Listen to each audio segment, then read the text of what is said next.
Assalamualaikum. Waalaikumsalam. Halo, selamat siang. Siang, Bu. Sebelumnya, Ibu ucapkan terima kasih karena sudah bersedia untuk melakukan konseling melalui virtual seperti ini ya. Perkenalkan, nama Ibu Melati Nurikmasari, selaku konselor yang mungkin ke depannya akan membantu Kakak untuk menangani masalah atau mengatasi atau memberikan solusi kepada Kakak ya. Dipanggil Kak, nggak apa-apa kan ya? Nggak apa-apa, Bu. Sebelumnya namanya siapa Kak? Nama saya Delta Selviana. Saya dari Universitas Indraprastata PGRI, Bu. Biasanya dipanggilnya apa nih? Bisa dipanggil Delta. Oke, berarti saya manggilnya Kak Delta ya. Nah, oke, bagaimana Kak Delta kabarnya hari ini? Baik, Bu. Alhamdulillah. Ibu bagaimana? Alhamdulillah, saya juga sehat dan cukup baik hari ini. Oke, Kak Delta, sebelumnya saya mau tanya, Kak Delta sudah pernah melakukan konseling? Belum, Bu. Oh, berarti ini Baru baru kali pertama ini. kali ya? Ah, ya. Ini Nah, pertama berarti kali. kan baru pertama kali nih. Kok tiba-tiba mau konseling gitu? Karena Kenapa? saya merasa kalau konseling itu adalah jalan terbaik sih, Bu, untuk saya menyelesaikan masalah yang ada di hidup saya. Jadi saya mengambil konseling untuk mencari tahu atau kayak mencari jawaban atas masalah-masalah yang saya punya gitu. Kan Kak Dela pasti punya temen ya, punya temen deket atau sahabat atau mungkin gitu. Kan bisa cerita sama mereka gitu, bukan hanya ke konselingnya aja. Sebenarnya saya punya teman banyak ya, Bu.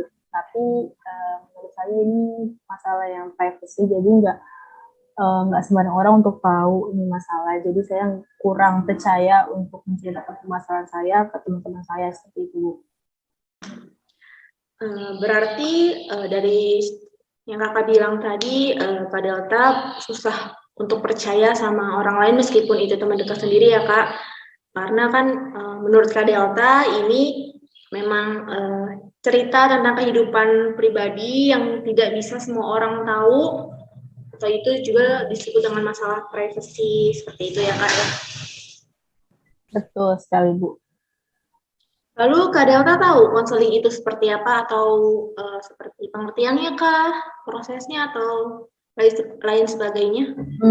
Kalau di sekolah waktu SMA saya sih, Bu, saya tahunya kalau konseling itu bisa disebut kayak polisi sekolah, Bu, karena biasanya tugas guru BK waktu saya SMK SMA itu razia-razia Nah, barang-barang iya. kayak yang nggak boleh dibawa ke sekolah, kayak misalkan makeup, terus kayak ya Rambut kayak gondrong untuk misalkan cowok, laki-laki ya gitu ya. betul. Pokoknya razia-razia yang semacam itu lah, Bu. Jadi menurut saya Nggak boleh kalau pakai misalkan sepatu guru BK, beda warna atau kalau baju di SMA saya kayak gitu. boleh sih. Kalau di SMA saya fotonya boleh berwarna, cuman rambutnya nggak boleh gondrong. Jadi biasanya Oh, guru BK yang potong-potongin rambutnya kalau panjang gitu. Jadi saya tahunya guru BK ya cuman jadi polisi sekolah gitu, Bu. Saya nggak tahu pengertiannya, saya nggak tahu, kurang tahu.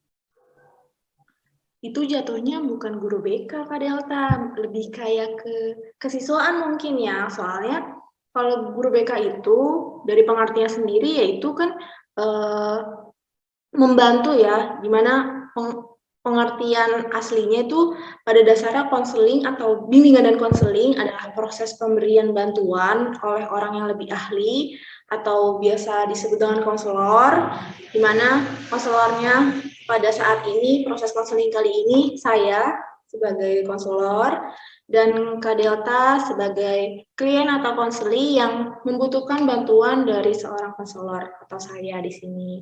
Seperti itu. Jadi bimbingan dan konseling bukan polisi sekolah, tukang razia, dan lain sebagainya. Itu salah ya, salah pengertian dari masyarakat sekitar. Begitu. Sampai di sini dapat dipahami ya Kak Delta? Baik Bu, dapat dipahami, sangat jelas. Selanjutnya di dalam proses konseling kita terdapat asas-asas ya Kak, di mana kan asas harus kita taati bersama-sama dalam proses konseling ini. Yang pertama ada asas kerahasiaan, semua percakapan kita kali ini dijamin kerahasiaannya. Jadi Kak Delta nggak perlu merasa khawatir atau takut apa yang kakak ceritakan kepada saya akan terbongkar dan diketahui oleh orang lain di luar kita berdua.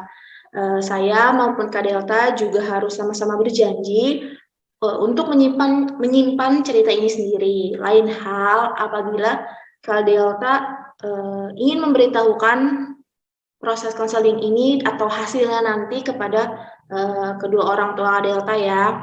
Itu sangat diperbolehkan. Yang terpenting Kak Delta sudah setuju dan itu merupakan kesepakatan dengan diri Kak Delta sendiri yang bersedia untuk cerita tanpa ada paksaan apapun dari siapapun. Kemudian yang kedua ada asas kesukarelaan, di mana dalam proses konseling ini Kak Delta benar-benar secara sukarela ingin membagikan atau menceritakan masalahnya kepada saya tanpa paksaan dari orang lain. Kak Delta pun memiliki hak untuk tidak menceritakan semua masalah tersebut kepada saya. Misal ada cerita yang belum siap kakak bagi, itu tidak masalah ya Kak. Karena di sini yang penting Kak Delta merasa nyaman, terus benar-benar merasa sukarela untuk membagi ceritanya kepada saya mengenai masalah yang sedang kakak hadapi tersebut. Sebelum dilanjut mengenai asas ya Kak Delta, saya ingin bertanya sedikit. Kak Delta ingin melakukan konseling ini meskipun tatap virtual ya, melalui aplikasi seperti ini tuh atas keinginan sendiri atau bagaimana? Ini keinginan sendiri sih Bu, jadi saya nggak ada yang nyuruh ataupun ini keinginan saya sendiri mau ikut konseling. Ya, bagus berarti kalau memang keinginan sendiri bukan paksaan, karena kalau keinginan kita sendiri berarti kita kayak bisa lebih tenang, lebih rileks untuk membagi cerita kepada pihak yang lebih ahli dan mendapatkan solusi yang bisa membuat kita lebih teratasi masalahnya, terus lebih lega lah seperti itu. Baik, kalau begitu kita lanjut ya Kak. Untuk asas yang ketiga ada asas keterbukaan, di mana Kak Delta harus benar-benar secara terbuka menceritakan hal-hal yang mengganggu Kak Delta. Seperti yang saya bilang di asas sebelumnya, Kak Delta juga bisa membatasi apa saja yang mau Kak Delta ceritakan dan bagi kepada saya, asalkan cerita tersebut tidak dikurang-kurangi, dilebih-lebihkan, seperti itu. Berikutnya ada asas kekinian, di mana maksudnya ialah Kak Delta menceritakan masalah yang sedang kakak alami saat ini. Akan tetapi, apabila masalah yang Kak Delta alami di masa lalu berkaitan dengan masalah sekarang, Kak Delta sangat diperbolehkan untuk menceritakannya kepada saya. Namun, fokus konseling kita kali ini memang hanya membahas masalah saat ini saja ya Kak Delta. Kemudian yang terakhir ada asas kemandirian, di mana masalah yang Kak Delta hadapi sekarang ini dapat Kak Delta selesaikan sesuai dengan potensi, kemampuan yang Kak Delta miliki. Namun tetap dalam bimbingan, pengawasan, dan arahan dari saya selaku konselor yang membantu Kak Delta untuk menemukan titik terang ataupun solusi mengenai masalah yang sedang Kak Delta hadapi agar dapat terselesaikan. Karena setiap masalah yang kita miliki hanya diri kita sendiri yang mampu mengatasinya. Bantuan dari seorang konselor maupun tenaga ahli lain mereka hanya membantu mengarahkan seseorang kepada solusi yang terbaik, bukan yang memecahkan masalah tersebut. Karena yang mampu berdamai dengan masalah itu hanya orang yang memiliki masalah, bukan orang lain. Sampai di sini dapat dipahami ya Kak Delta? Iya Bu, saya paham. banget. Baik, terima kasih. Tadi yang Ibu jelaskan kan merupakan beberapa asas yang ada di dalam konseling. Apakah ada yang ingin Kak Delta tanyakan? Mungkin Kak Delta masih bingung atau malah menjadi takut nih untuk melakukan proses konseling. Bagaimana, Kak? Tidak ada Bu, semua sudah jelas, saya mengerti. Baik, karena tidak ada yang ingin ditanyakan, kita akan melakukan tahap berikutnya ya Kak, dalam proses konseling ini. Ibu. Karena Kak Delta sudah paham mengenai arti, asas, dan proses konseling sendiri itu seperti apa, dan tidak ada yang ingin ditanyakan lagi, maka selanjutnya, apakah Kak Delta bisa menceritakan masalah apa yang sedang Kak Delta alami dan hadapi saat ini, agar kita sama-sama bisa menyelesaikannya? Bisa Bu. Baik Kak Delta, silahkan untuk bercerita. Permasalahan saya ini sebenarnya berawal dari saya semester 3 semester 4 sampai semester 5 Bu. Jadi sebenarnya ini berkaitan sama masalah saya yang sekarang yang saya rasakan. Masalah yang saya rasakan sekarang itu adalah saya sebenarnya merasa apa ya Bu, kayak berat banget ngejalanin semester ini. Gak tau kenapa, karena semakin semester tua tugasnya tuh semakin berat Bu. Padahal sebelumnya saya kayak banyak juga tugas, tapi nggak seberat ini saya ngejalaninnya gitu. Mungkin gara-gara karena setahun sebelumnya tuh tahun 2021 itu apa namanya, saya nggak ada, jadi kayak support system saya tuh ya, jadi support system saya tuh berkurang satu, dan itu sangat-sangat berpengaruh bagi kehidupan saya, sangat-sangat berpengaruh. Saya biasanya kayak kalau misalkan ngerjain tugas segala macam, itu pasti saya selalu kayak ya bercanda-canda gitu kan sama saya, tapi sekarang kayak ya itu saya fokus aja sama tugas, jadi semua pikiran, beban segala macam itu ya udah dirasain sendiri aja gitu semester ini. Dan menurut saya untuk semester ini sih sebenarnya bisa dibilang apa ya, pasti nanti semester kedepannya itu bakal berat banget, karena kan saya udah semester 6, terus nanti semester 7 dan sedikit lagi ya skripsian gitu kan Bu. Dan masalah ini saya adalah kurangnya support dari dukungan dari ya sebenarnya saya berharap misalnya waktu awal-awal itu dari mama saya, tapi sekarang nggak ada, jadi kayak sangat-sangat berkurang, sangat-sangat kayak turun banget. Dan saya juga kayak ya saya kayak sebenarnya saya kayak nggak bisa ngarepin, padahal saya pengen kayak full pas saya wisuda tuh kayak full keluarga saya tuh kayak ngeliat saya gitu, tapi kan karena ya takdir jadi nggak bisa full. Kak Delta di rumah sama siapa? Sudah Bapak masih atau sudah adik atau sama bapak saya masih, kakak saya juga. Kak Delta tidak ada adik ya? Enggak, saya anak bontot.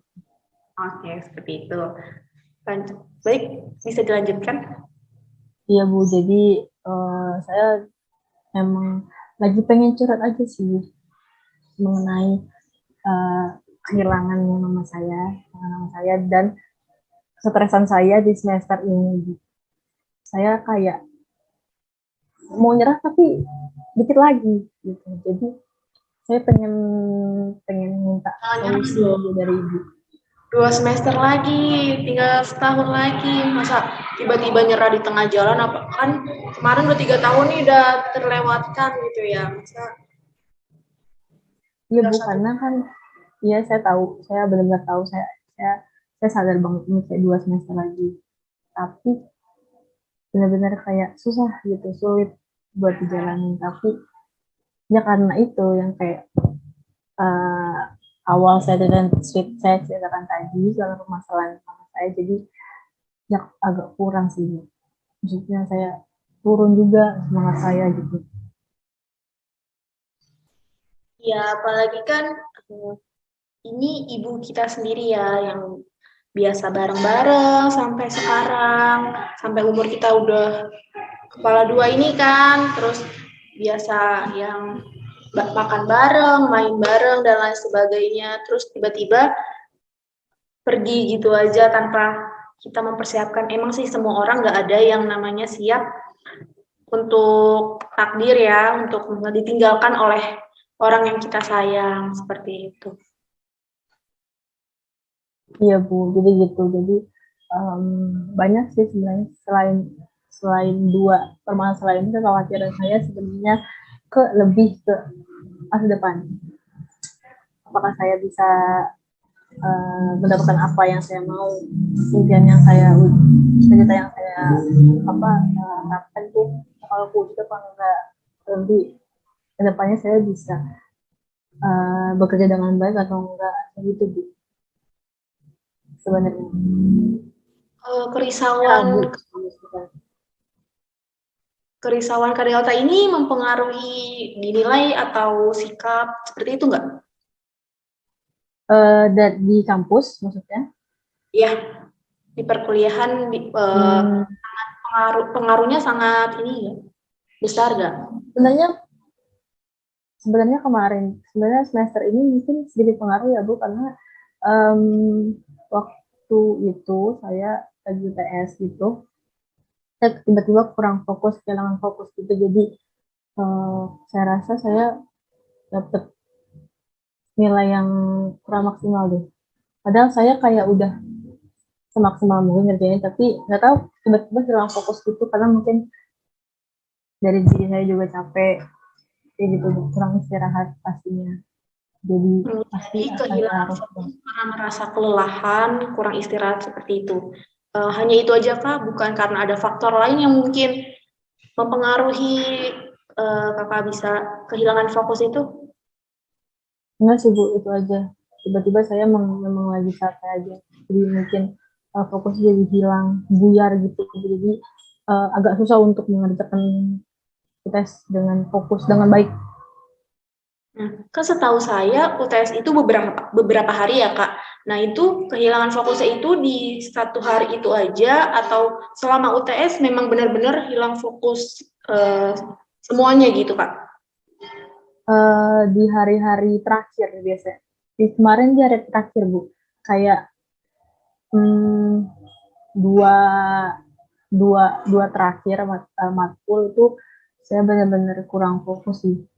Pas di hari-hari terakhir aja, di awal-awal saya masih fine-fine aja, tapi di akhir-akhir nggak tahu tiba-tiba hilang aja gitu Bu.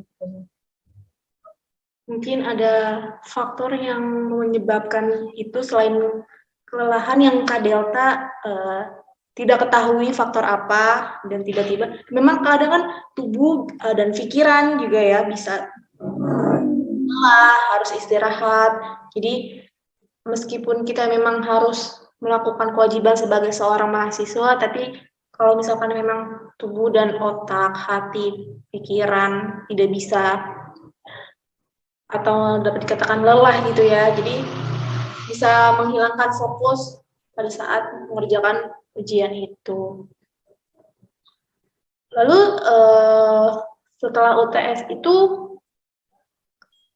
apakah fokusnya kembali lagi atau masih hilang untuk beberapa saat atau bagaimana? Karena waktu itu UTS terus libur gitu, kayak ya libur weekend, kembali lagi sih fokusnya, teman emang sedikit berkurang dari yang awal-awal gitu. Nggak tahu kenapa tiba-tiba kurang fokus aja Bu gitu. Pas weekend itu setelah UTS, apa libur tuh ya weekend. Itu kan kata Kak Delta tadi fokusnya lumayan kembali lagi meskipun tidak seperti awal. Nah itu untuk mengembalikan fokus itu, apakah Kak Delta melakukan suatu hal seperti mungkin nonton film, nonton drama, atau mendengarkan musik dan lain sebagainya? Waktu weekend itu saya jalan-jalan sih Bu. saya berinisiatif untuk jalan-jalan supaya mengembalikan fokus saya kembali, karena saya berpikir kalau misalkan fokus saya kembali itu mungkin karena saya kurang refreshing, terus jadi saya jalan-jalan sendiri ke manapun yang saya mau, dan saya beli apapun yang saya mau, seperti itu Bu. Gara-gara itu kayaknya fokus saya kembali lagi. Jadi pas masuk kuliah lagi, fokusnya kembali, cuman mungkin belum sepenuhnya gitu. Berarti Kak Delta punya cara sendiri atau solusi sendiri untuk mengembalikan fokus yang hilang itu pas Kak Delta UTS tersebut, dan itu benar-benar cara terbaik menurut saya ya. Jadi Kak Delta bisa dealing dengan diri kakak untuk bisa kembali seperti sebelumnya dengan suasana mood dan perasaan yang memang baik seperti itu. Jadi gitu Bu, jadi emang saya berinisiatif untuk mencari refreshing, mencari hiburan untuk diri saya sendiri supaya fokus saya kembali lagi, karena mungkin itu juga faktor dari saya kangennya sama mama saya gitu. Jadi gitu Bu, jadi mungkin gara-gara saya terlalu kangen sama mama saya sih. Padahal saya berharap saya dimimpiin sama mama saya, tapi nggak tahu kenapa setiap saya berharap pasti nggak pernah dimimpiin. Walaupun itu kayak setelah saya balik dari makam mama saya berharap saya bertemu sama mama saya di mimpi, tapi itu nggak pernah kejadian gitu. Jadi saya pengen banget kayak akhir-akhir ini ketemu sama mama saya. Saya mau, kalau bisa saya pengen curhat kayak gimana sih sekarang saya hidupnya, maksudnya kayak kondisinya saya gimana, kondisi ya rumah kayak gimana gitu. Saya pengen banget sih, tapi mungkin Tuhan belum mengizinkan saya bertemu sama saya di mimpi, jadi saya cuma bisa berharap seperti itu Bu. Kak Delta kan bisa ke makam ibunya Kak Delta, itu sering dilakukan kan? Maksudnya misalkan lagi kangen, bisa kunjungi makam beliau, doakan beliau, seperti itu. Mungkin ya Bu, saya hampir kalau sebulan tuh saya bisa dibilang sering ke makam mama saya. Jadi saya kadang suka sama bapak saya kadang abang saya juga. Jadi ya memang saya nggak pernah sendiri ke makam, karena kan lumayan jauh dan jaraknya juga ya lumayan jauh. Jadi biar ada yang dampingin doa juga, jadi saya selalu sama orang tua saya, sama bapak saya, kalau mengunjungi makam mama saya gitu Bu. tadi kan Kak Delta juga bilang ketika lagi pengen didatengin di mimpi, nggak datang ya mama ke mimpi, tapi mungkin giliran nggak pengen banget datang ke mimpi, ternyata datang ke mimpi. Oh betul banget, dan itu mimpinya tuh selalu posisinya mama saya kayak masih hidup gitu Bu. Jadi ya emang biasanya kalau mimpi orang mimpi kayak gitu pasti ya kayak ya setiap orang kalau tinggalin pasti mimpinya ya orang tuh masih hidup gitu. Yeah. Tapi selama ini saya nggak pernah ngerasain mimpi yang sedih Bu. Saya lebih ngerasain mimpi-mimpi yang memang lagi kumpul, lagi ngobrol, bercanda gitu-gitu Bu. Jadi saya kadang kalau kebangun tuh kadang suka kepikiran gitu kayak mama saya lagi ngapain ya gitu, kok tiba-tiba ke mimpi gitu, atau misalnya saya ngelakuin, mungkin saya kurang berkunjung ke mama saya, jadi mungkin saya datangnya sama mama saya juga kurang tahu. Jadi setiap setiap saya ke makam mama saya selalu berdoa Bu, selalu berharap kalau misalkan mama saya datang ke mimpi saya dengan kondisi apapun itu. Jadi ya gitu Bu. Iya, Bisa aja mamanya Kak Delta tidak mau sering datang-datang ke mimpi biar Kak Delta nggak merasa sedih, nggak merasa kepikiran. Jadi ya Kak Delta memang hanya bisa berdoa meskipun dari rumah pun bisa didoakan sampai pada Mama Kak Delta. Dan Mama Kak Delta pasti tahu juga maksudnya Kak Delta tetap sayang apapun yang terjadi kan. Udah sempat-sempatin berkunjung juga gitu, udah mendoakan. Pasti Ya Bu. senang banget di sana. Mungkin selain menceritakan tentang Kak Delta dan membuat hilang fokus tadi itu, ada yang ingin Kak Delta ceritakan lagi yang masih mengganggu Kak Delta sekarang ini? Sebenarnya ada Bu. Jadi akhir tahun ini rencananya sih niatnya kakak saya, abang saya mau nikah gitu. Tapi kayak permasalahannya itu di kantornya abang saya. Jadi di banknya abang saya itu kerja di bank, ya Bu. Abang saya kerja di bank, tapi itu di situ ada pengurangan karyawan. Iya Bu, betul, karyawan. Jadi masalahnya di sini babang saya mau nikah tahun ini. Cuman sekarang tiba-tiba ada masalah kalau di banknya itu ada pengurangan karyawan, dan itu nggak tahu abang saya dikurangnya atau enggak, dipecat atau enggak gitu Bu. Jadi pasti siapa-siapanya ya yang dikeluarkan. Ya betul Bu, nggak ada yang tahu siapa-siapanya. Jadi itu menurut saya cukup kepikiran untuk saya, karena ya abang saya nyari uang ya di bank, jadi kalau memang mau nikah, tapi kalau misalkan tiba-tiba pengurangan karyawan, itu harus cari kerja lagi Bu, dan otomatis cari kerja itu kan nggak gampang ya Bu, apalagi dia juga mau nikah, dan calonnya ini masih magang, dia belum kerja. Jadi saya walaupun saya nggak ikut campur sama urusan itu, tapi saya juga kepikiran karena abang saya tuh paling nggak mau ngerepotin bapak saya gitu. Tapi mandiri ya berarti. Dengan masalah ini otomatis bapak saya juga jadi kepikiran kan Bu, dan saya juga jadinya bapak saya cerita ke saya, jadi saya banyak sih beban yang ada di otak saya. Jadi rasa kekhawatiran saya untuk masa depan, untuk semester ini dan semester depan, dan ya saya bilang tadi yang saya kangen sama saya, dan ini masalah yang menurut saya rumit gitu Bu. Jadi saya bingung mau bereaksi seperti apa, karena saya juga posisinya saya masih kuliah, saya masih jadi mahasiswa, dan saya belum kerja, dan saya juga belum magang atau segala macam. Jadi ya saya dapat kerja dari mana juga, saya mau ngebantu juga saya nggak bisa gitu kan, karena saya masih kuliah dan itu saya nggak kerja. Jadi ya itu cukup jadi beban pikiran saya sih Bu.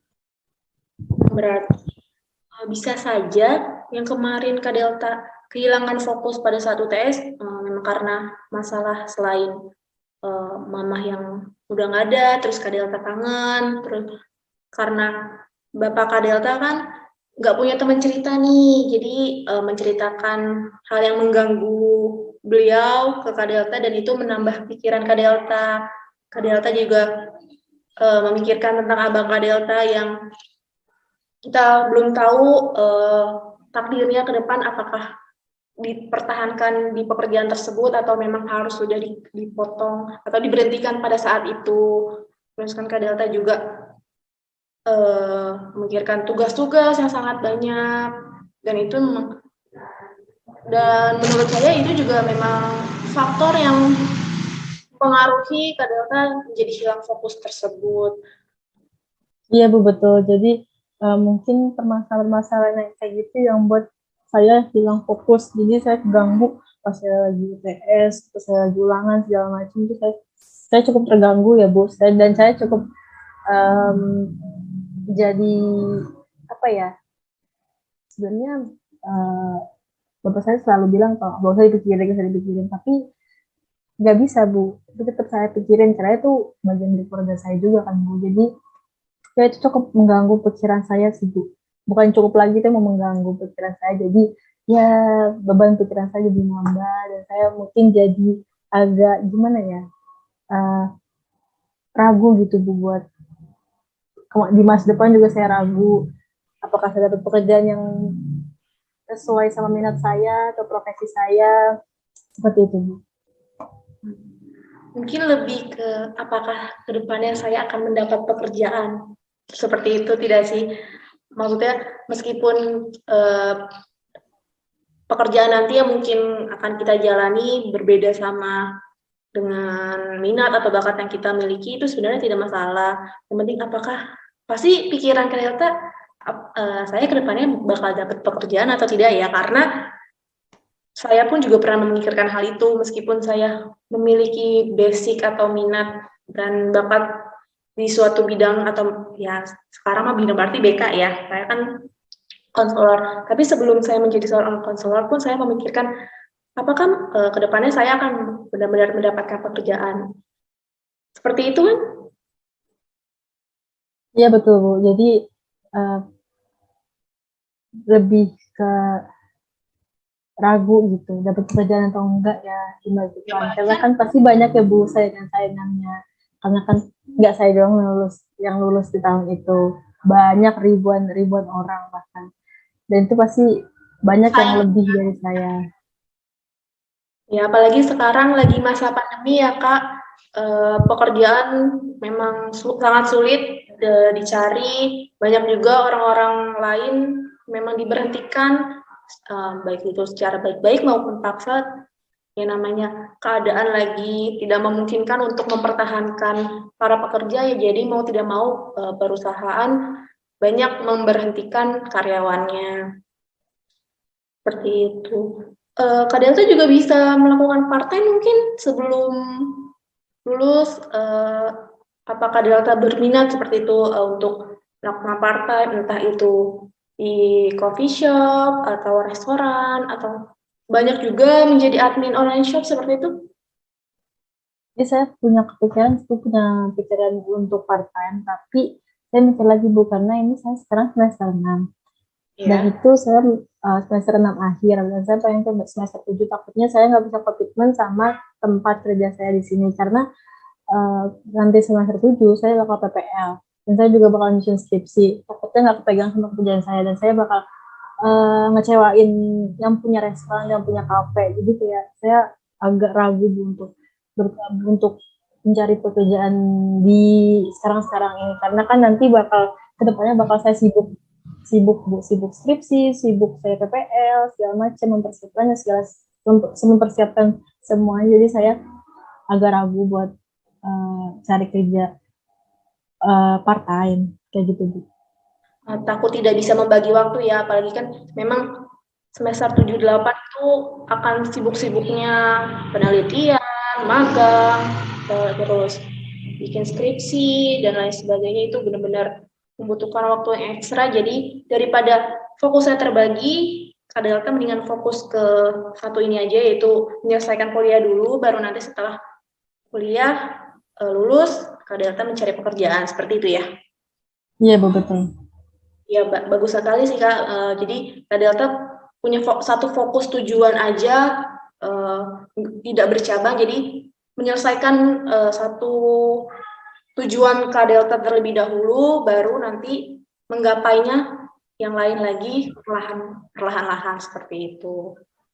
Iya Bu. Dari semua cerita-cerita yang tadi Kak Delta bagi kepada saya mau tahu nih langkah Kak Delta selanjutnya untuk kedepannya, misalkan tadi kan tentang perkuliahan, tentang pekerjaan, orang tua, abang itu, maksud saya langkah yang akan Kak Delta ambil agar permasalahan-permasalahan yang ada tersebut bisa teratasi atau mungkin setidaknya berkurang gitu. Kak Delta bagaimana akan melakukan hal apa? Mungkin hal yang akan saya lakukan pertama kali itu berpikir lebih dewasa sih Bu. Jadi saya menyesuaikan lingkungan saya juga dengan menerima semuanya dengan lapang dada, menerima kalau mama saya udah nggak ada dan saya juga harus mengganti posisi mama saya, mengurus ini itu segala macem. Dan saya juga mungkin lebih untuk sekarang langkah yang akan saya ambil itu mungkin saya akan fokus kepada kuliah saya dulu. Nanti setelah itu, setelah lulus, setelah saya wisuda segala macam, saya baru fokus mencari pekerjaan yang saya inginkan atau saya minati, baik itu sesuai profesi saya maupun tidak. Untuk permasalahan selanjutnya saya mungkin lebih mandiri ya Bu, mandiri dalam segala hal dan menyikapi semua hal itu dengan baik dan ya mungkin bisa menerima semua dengan lapang dada. Dan ya saya juga yang menonton apa Bu?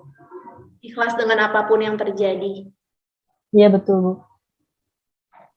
Saya juga akan fokus kepada kuliah saya dulu sih. Ya, baik. Jadi gitu Bu, permasalahan yang akan langkah selanjutnya yang akan saya ambil mungkin untuk sekarang saya mikirnya seperti itu dan lebih mendewasakan diri saya kembali seperti itu Bu. Ya. Menurut saya itu udah suatu langkah atau step yang sangat baik yang Kak Delta ambil. Kita perlu memperbaiki diri kita dulu agar lebih dewasa, lebih ikhlas, lebih tabah, lebih sabar untuk menghadapi semua masalah yang terjadi di diri kita seperti itu. Untuk masalah yang mamanya Kak Delta sudah tidak ada, itu sudah merupakan takdir Tuhan yang tidak bisa kita sangka lagi, tidak bisa diganggu gugat. Seperti yang saya tadi bilang, itu merupakan sudah takdir Tuhan yang mau kita melakukan hal apapun yang memang tidak bisa kembali seperti itu. Kemudian Kak Delta juga harus bisa sabar, menenangkan emosi. Apabila misalkan Bapak dari Kak Delta harus membagikan pikiran, ceritanya kepada Kak Delta, karena kan memang kalau bukan Kak Delta siapa lagi, apalagi kan di rumah hanya berdua, abang kerja gitu kan. Jadi menurut Bapak Kak Delta daripada kepikiran sendiri, setidaknya membagikan kepada anaknya, meskipun kalau untuk masalah seperti itu harusnya dibagi ke pasangan seperti itu. Jadi menurut saya cerita yang mungkin Bapak Kak Delta bagi ke Kak Delta tidak perlu dijadikan beban. Memang sih tidak bisa, mungkin dalam saya hanya bisa ngomong ya, karena kan yang merasakan Kak Delta, tapi daripada jadi beban sendiri untuk Kak Delta, pusing sendiri, stres sendiri, mending setelah mendengar cerita tersebut Kak Delta ya sudah hilangkan saja, daripada Kak Delta lebih fokus ke situ, ke cerita yang Bapak Kak Delta ceritakan itu, terus jadi hilang fokus mengenai rencana-rencana atau langkah-langkah yang akan Kak Delta lakukan di masa depan, seperti jadi hilang fokus yang seperti tadi itu di tugas perkuliahan seperti itu. Nah, untuk menurut saya untuk masalah yang Bang Kak Delta hadapi juga, belum tahu apakah memang tetap melanjutkan pekerjaan atau tidak, apalagi mau menikah kan membutuhkan banyak biaya ya Kak Delta ya. Begitu kan Bang Kak Delta juga merupakan kepala keluarga, bisa dikatakan seperti itu ya kan Kak Delta? Membantu. Ya, membantu perekonomian keluarga. Meringankan biaya Bapak Kak Delta seperti itu. Tadi Kak Delta juga sempat bilang kehilangan support setelah Mama meninggal ya. Karena yang paling dekat dengan Kak Delta juga Mama, walaupun masih ada Bapak dan Abang di rumah, tetapi tidak bisa disamakan dengan kepedulian, kepekaan, dan kasih sayang dari seorang ibu. Dan kita juga tidak bisa melakukan apapun ya Kak untuk hal itu. Mungkin kedepannya saya membutuhkan support sih Bu sebenarnya. Support entah itu dari keluarga, dari saudara-saudara saya. Ya saya intinya saya butuh support buat saya bisa ngejalanin kuliah saya sekarang. Gitu. Jadi saya juga memang memaklumi ya kalau misalkan cowok itu cowok gitu kan kayak ya jarang saya kurang perhatian gitu loh Bu. Tidak peka Apalagi tidak peka apalagi bapak gitu kan. Yang peka itu pasti mama gitu kan. Jadi ya itu Bu saya kedepannya saya butuh support sih sebenarnya, butuh support, dukungan, semangat dan motivasi. Paling penting motivasi supaya saya bisa menjalani kehidupan saya yang bisa dibilang kurang support dari mama tentunya Bu. Karena itu support terpenting dan nomor satu bagi saya. Iya betul sekali. Bagi setiap anak pasti dukungan ibu sangat diperlukan dalam tumbuh kembang. Apalagi Kak Delta juga masih 20 tahun ya Kak Delta, belum memasuki fase yang terlalu tua, terlalu memasuki fase dewasa yang memang masih membutuhkan bimbingan dari orang tua. Betul. Kita mengenai support, karena kehilangan support yang paling utama, bukan berarti kita juga harus kehilangan jati diri kita, kehilangan keceriaan kita, kehilangan diri kita sendiri, akan tetapi tetap mungkin lebih kayak memotivasi diri sendiri ya Kak Delta ya, harus ya memberi dukungan kepada diri sendiri, mencari cara untuk bisa diri kita bahagia, diri kita nyaman. Ya karena memang yang bisa membahagiakan diri kita sendiri. Kita harus mencari kenyamanan kita sendiri, motivasi sendiri. Meskipun ada abang atau ada bapak yang masih ada, tapi mereka kan juga memiliki kehidupannya sendiri. Pastikan juga mereka merasakan kehilangan seperti yang Kak Delta rasakan, hanya karena mereka laki-laki. Jadi mereka tidak berkoar-koar gitu, tidak mengeluh sedikit pun, takut merasa Kak Delta lebih tambah down lagi, lebih membebani Kak Delta. Jadi mereka hanya mungkin diam, tapi kan di dalam lubuk hati mereka kan kita nggak tahu ya isinya apa. Namanya kehilangan pasti juga merasakan sedih yang sama seperti itu. Yang penting Kak Delta tetap semangat, jangan kehilangan kebahagiaan, keceriaan yang selama Mama Kak Delta masih ada. Tiba-tiba pas beliau tidak ada, jadi down, tidak seperti itu. Karena kan hidup tetap berlanjut ya Kak, tetap berjalan, tetap berputar. Dan Kak Delta juga masih melakukan aktivitas Kak Delta sebagai seorang mahasiswa yang harus tetap dijalankan sebagaimana mestinya. Jangan sampai kita menyalahkan, mendahulukan takdir yang sudah ditetapkan oleh Tuhan Yang Maha Esa, karena itu benar-benar dosa yang sangat besar ya Kak Delta. Jadi ikuti alur yang ada di depan, bukan berarti lurus-lurus aja, enggak. Maksudnya yang penting kita tetap berjuang, tetap semangat seperti itu sih Kak Delta ya. Bagaimana Kak Delta? Apakah ada yang ingin diceritakan lagi atau ditanyakan kepada saya? Udah sih Bu, cukup dari saya semuanya yang di pikiran saya semuanya sudah keluar. Dan saya sekarang merasa cukup lega, udah menceritakan beban pikiran yang saya sedang rasakan saat ini kepada Ibu. Terima kasih Ibu sudah mendengarkan cerita-cerita saya, permasalahan-permasalahan yang ada di hidup saya, dan memberikan solusi yang tepat untuk saya. Alhamdulillah kalau seperti itu, saya merasa senang dengan apa yang Kak Delta katakan. Kak Delta sudah lega karena bisa membagikan cerita Kak Delta atau beban Kak Delta kepada saya, walaupun meskipun saya tidak bisa mengatasi atau menghilangkan beban tersebut secara keseluruhan ya Kak Delta. Jadi sekarang bagaimana perasaannya Kak Delta? Tadi kan Kak Delta juga katanya merasa lega ya. Selain itu, apakah Kak Delta merasakan hal yang lain seperti itu? Mungkin emosi saya juga sudah sedikit keluar, Bu. Jadi emosi-emosi yang masih tertimpa, yang masih ada sebelumnya di kepala saya kayak sedih, merasa marah, kecewa itu sedikit mulai perlahan-lahan keluar karena dengan saya menceritakan permasalahan yang saya alami ke ibu, jadi saya merasa lega sekarang, lebih enakan gitu. Jadi